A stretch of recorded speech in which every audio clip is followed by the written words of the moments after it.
The Boy Next Door was merely a starting point. Now, the boys outgrown the neighborhood to command an entire stadium.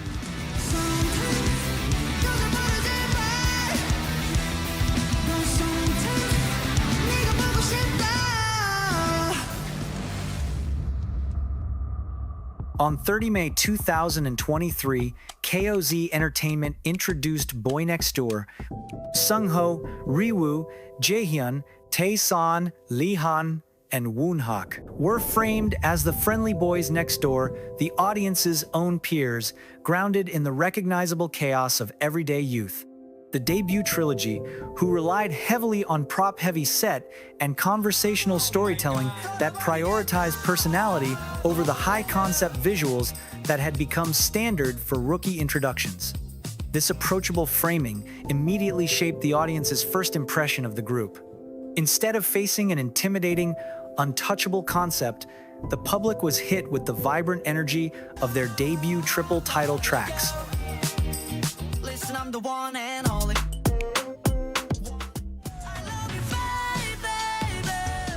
Fans and critics were instantly disarmed by this introduction, as the initial consensus was clear. That Boy Next Door felt like a real group of neighborhood friends, hanging out rather than manufactured stars performing down to a crowd. They were singing about the dizzying, awkward excitement of everyday first crushes, bringing a refreshing realism to the scene. The bright, infectious rhythm of these tracks served as the anchor for this first impression. By the time their first EP, Y, was released in September 2023, the raw teenage frustration in the title track But Sometimes secured the group their first Billboard 200 entry and solidified a fan base named Wondor. This milestone established a baseline of accessibility that would dictate their trajectory for the next 3 years. This was a calculated shift in perspective, moving away from the performer to audience model toward a more immersive connection. It was the vital first step in a strategic blueprint engineered to answer a massive industry question: how does a group built on neighborhood familiarity scale up to a world tour level in just 3 years? The choreography and vocal delivery were specifically designed to pull the audience into the room with them. The Boy Next Door concept felt lived in, focused completely on the familiar taste of youth, making fans feel like they were reading an unfolding diary that reflects their own. By anchoring their identity in unforced familiarity from day one, Boy Next Door laid the groundwork for an explosive developmental arc, proving that the very same boys who started on a neighborhood block were systematically built to conquer global arenas within a 3-year sprint. Establishing a baseline of conversational intimacy was the necessary first step. But as the members approached the precipice of their 20s, the narrative demanded a change in tone that reflected their internal evolution. The music underwent a distinct, sharper pivot, mirroring the internal restlessness of late adolescence. The EP 19.99 moved away from the whimsical, protected innocence of their debut and into the raw, messy insecurity of becoming an adult in public. This was the group's first audible acknowledgement of the pressures of aging, with lyrics that shifted from observational crushes to the frustration of trying to hold on to youth while facing the encroaching, often uncomfortable responsibilities of early adulthood. The public's first impression of this new era was anchored by the pre-release track Dangerous and the vibrant, playful yet anxious energy of the title track Nice Guy. This era functioned as a vital transition out of the protective neighborhood concept. The bright, straightforward pop choruses transitioned into the witty, groove-driven chorus of Nice Guy and the vulnerable lyricism of Dangerous, proving that their musicality could mature alongside their lives. By choosing to voice their anxieties about the future, about their own adequacy, and about the fleeting nature of their current age, the group deepened the peer-to-peer bond with Wondor. This emotional transparency was a crucial milestone in understanding how Boy Next Door reached world tour level in 3 years.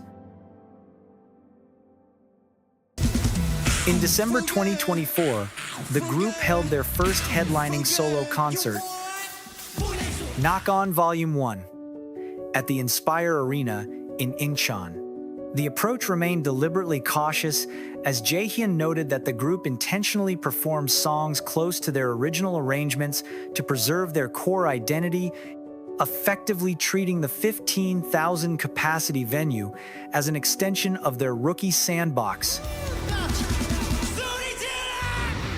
They were not yet operating as a stadium act, but rather as an emerging force testing how much of their neighborhood intimacy could actually survive the cavernous acoustics of an arena.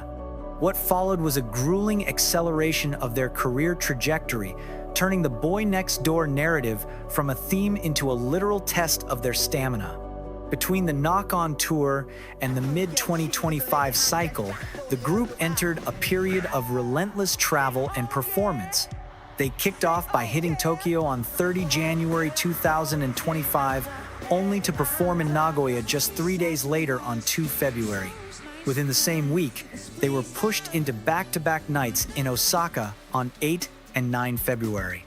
Less than a week later, they were live in Miyagi on 15 February, immediately followed by another multi-night stint in Fukuoka on 18 and 19 February, before closing out the month with a grueling 3-night run in Kanagawa from 22 to 24 February. This absolute crush of winter dates immediately bled into a relentless spring leg. The group flew across the continent to perform in Singapore on 15 March, landed in Manila on 22 March, and took the stage in Bangkok on 29 March. By April, the pace intensified further as they completed a rapid 3-city sprint: Taipei on 3 April, Hong Kong on 6 April, and Jakarta on 12 April.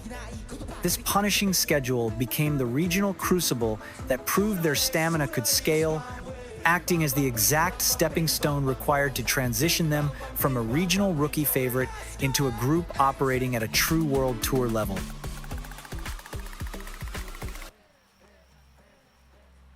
The pressure of the previous months culminated in the 3-night finale at Seoul's KSPO Dome from 25 to 27 July 2025, where the tour reached its structural resolution.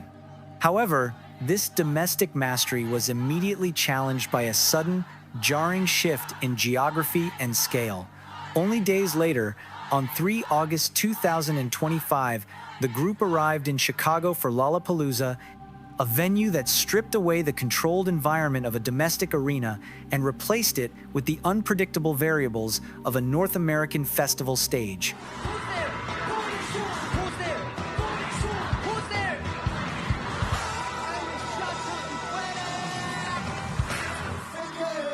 The transition from a fan-led domestic crowd to the wide and different expanse of a festival field forced the group to adapt in real time. This festival debut offered a critical look at how BOYNEXTDOOR reached world tour level in 3 years, testing whether their intimate peer-to-peer style could translate to an uninitiated Western audience. They realized then that the world stage was no longer an abstract ambition. It was their current environment, demanding they translate their intimate charm to an audience that did not know the history of their neighborhood. But managing the divide between the grueling reality of touring and the demand for peak performance required a new set of rules for their internal lives. For a group of 6, the Backstage Door became the physical threshold of their entire existence, the literal point where the exhaustion of constant travel and global schedules met the necessity of high-energy performance. On 20 October 2025, this structural strain reached a critical peak with the official release of their 5th EP, The Action. Coming just 2 months after the unpredictable chaos of their North American festival debut, the group was forced to instantly pivot from the road back into the intense pressure of a major domestic promotional cycle.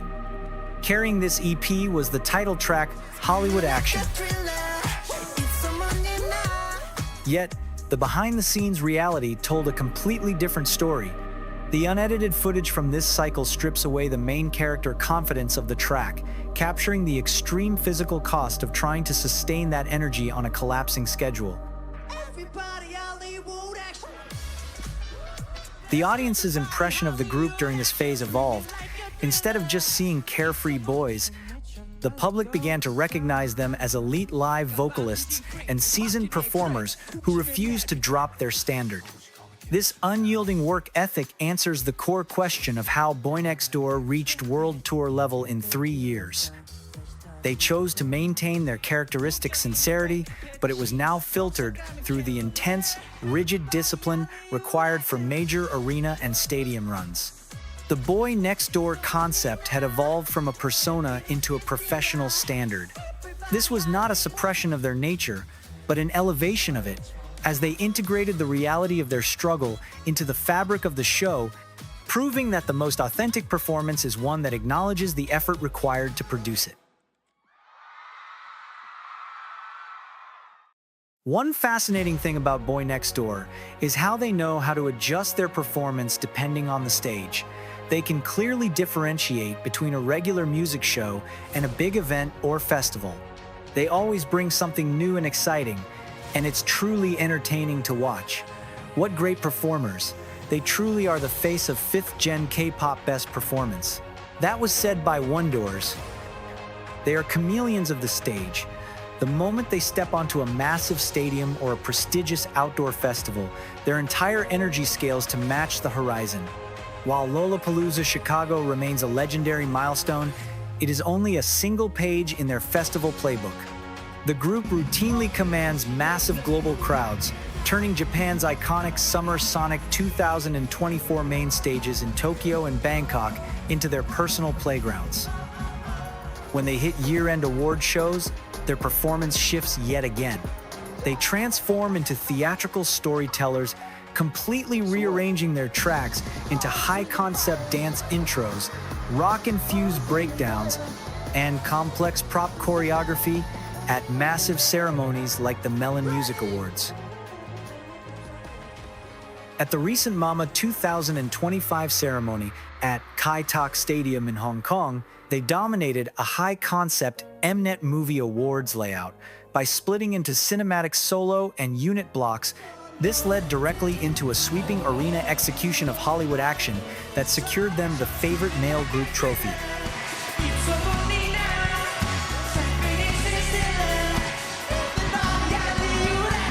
Then, at MMA 2025 inside the Gochuk Sky Dome, they matched explosive individual dance breaks with unyielding live stability, tearing through Hollywood action before transitioning into a massive, earth-shaking dome sing-along of If I Say I Love You. The sheer live caliber of the performance completely shut down the venue, providing the definitive answer to why they swept 4 massive trophies that night.